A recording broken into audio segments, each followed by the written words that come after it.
اس لیے کہ حدیث میں جو آتی ہے تفاصیل، اس سے معلوم ہوتا ہے کہ یہ دجال دو دجل کرے گا، یا تو وہ دو دجل کرنے والے دو دجال علیحدہ ہیں، یا یہ دونوں دجل کرنے والا شخص ایک ہی ہے۔ بس یہ مسئلہ ہے کہ جو آج تک مجھ سے حل نہیں ہوا تھا، اب تک کہنا چاہیے آج تک نہیں، اور یہ اس میں علماء سے بھی گفتگو ہوئی ہے، اور جن لوگوں نے اس مفہوم موضوعات پر اپنا وقت لگایا ہے ان سے بھی گفتگویں ہوئی ہیں، تو وہ بھی اس مسئلے کو حل کرنے سے تاحال قاصر رہے۔ لیکن یہ کہ اب میری رائے یہ ہے کہ یہ دو شخص ہیں علیحدہ علیحدہ، واللہ عالم، لیکن ایک رائے تک میں پہنچ چکا ہوں، اس لیے وہ رائے آپ کے سامنے رکھ رہا ہوں، اور آپ کے ذریعے سے وہ آگے بھی پھیلے گی تو اہل علم کے ساتھ جو ہے اس معاملے کے اندر تبادلہ خیالات کی بھی نوبت آئے گی انشاءاللہ۔ لیکن یہ کہ اس میں یہ بات قطعی اور یقینی ہے کہ اس طرح کا ایک شخص پیدا ہوگا،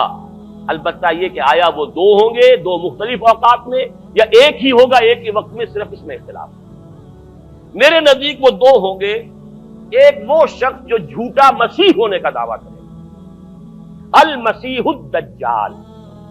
جیسے حضور نے فرمایا میری امت میں 30 دجال اٹھیں گے جو نبی کا دعویٰ کریں گے،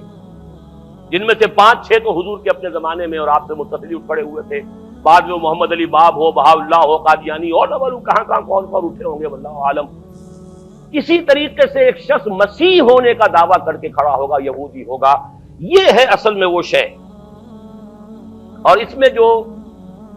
ان دونوں شخصیتوں کے مابین اگر کوئی ذرا سا اگر ابہام رہا ہے تو میں ایک حدیث بھی نوٹ کر کے لایا تھا، حضرت عبادہ ابن صامت رضی اللہ تعالی عنہ سے ہے، ان رسول اللہ ہے،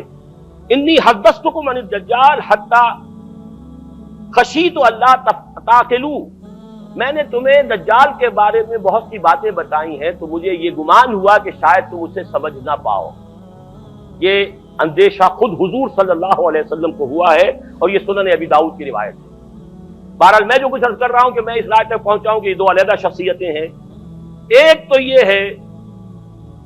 کہ ایک مسیح الدجال کھڑا ہوگا یہ ایک دعویٰ کر کے کہ میں مسیح ہوں، کیونکہ اس کا زمانہ بالکل قریب آ چکا، اس لیے میں آپ کو اس کے بارے میں خبردار کر رہا ہوں۔ دوسرا جو مسیح جس کی شخصیت مسیح دجال کی آتی ہے، دجال اکبر، میں صرف اشارہ کروں گا، پھر کبھی انشاءاللہ اس موضوع پر تفصیل سے گفتگو ہوگی، وہ میرے نزدیک بالکل قریب قیامت کی ایک علامت ہے، جو خدائی کا دعویٰ کرے، وہ جھوٹا خدا ہوگا، یہ جھوٹا مسیح ہوگا، المسیح الدجال۔ الدجال الاکبر وہ ہوگا کہ جو قیامت کے بالکل قریب کی 3 نشانیاں ہیں، جبکہ وہ آ جائیں گی تو حدیث میں آتا ہے کہ اس کے بعد کسی شخص کے ایمان لانے کا، توبہ کرنے کا فائدہ نہیں ہوگا۔ ویسے تو علامات قیامت جو ہے ان میں سب سے پہلی میں نے بتایا تھا حضور کی بعثت خود علامات میں سے، اس کے بعد 10 علامتیں حضور نے گنوائی ہیں، اور وہ تدریجاً پوری ہوتی چلی جائیں گی۔ آخری علامات کے لیے حدیث سن لیجیے، عن ابی ہریرہ رضی اللہ تعالی عنہ قال قال رسول اللہ صلی اللہ علیہ وسلم ثلاث اذا خرجنا لا ينفع نفسا ایمانا لم تكن آمنت من قبل او کسبت فی ایمانها خیرا، طلوع الشمس من المغرب وخروج الدجال ودابۃ الارض۔ 3 نشانیاں وہ ہیں کہ جب وہ ظاہر ہو جائیں گی تو پھر کسی کا ایمان لانا مفید نہیں ہوگا جو پہلے ایمان نہیں لایا تھا، یا جس نے اس سے قبل اپنے ایمان میں کچھ اعمال صالحہ کی کمائی نہیں کی تھی، یعنی گویا کہ توبہ کا دروازہ بند ہو جائے گا۔ جیسے جب موت کے آثار شروع ہو جاتے ہیں تو توبہ کا دروازہ انسان کے لیے بند، اب جب موت کے آثار شروع ہو گئے اب توبہ کرنا فائدہ نہیں، اس سے پہلے توبہ کا دروازہ کھلا ہوا، معلوم یغرغر، جبکہ وہ موت کے آثار شروع ہو جاتے ہیں، گھنگرو بولنا شروع ہو جاتا ہے، معلوم ہوتا ہے کہ اب جا رہا ہے، اب توبہ بیکار۔ اسی طریقے سے پوری نوع انسانی کے لیے توبہ کا دروازہ بند ہوگا ایک وقت میں آ کر کہ اب کسی کے لیے توبہ نہیں، ایمان نہیں، اور اس کے لیے 3 علامتیں بیان ہوئی ہیں، یہ بھی مسلم شریف کی روایت ہے۔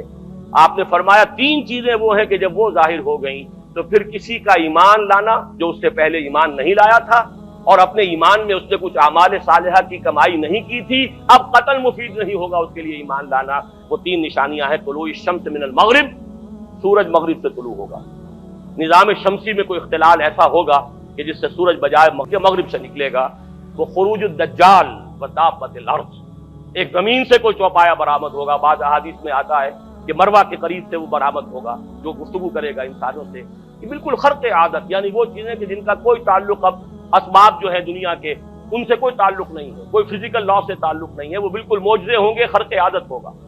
اور خروج دجال، وہ دجال جو خدائی کا دعویٰ کرے گا، اور حدیث میں آتا ہے کہ بہت کم لوگ ہوں گے کہ جو اس کے سامنے رک سکیں گے، اکثر و بیشتر جو کمزور ایمان والے لوگ ہوں گے وہ اسے خدا تسلیم کر کے اس کی پرستش شروع کر دیں۔ میرے نزدیک یہ آخری چھلنی ہوگی جو لگائی جائے گی اہل ایمان کو ایک طرف کرنے کی، اور یہ قیامت کی نشانیوں میں سے آخری نشانیوں میں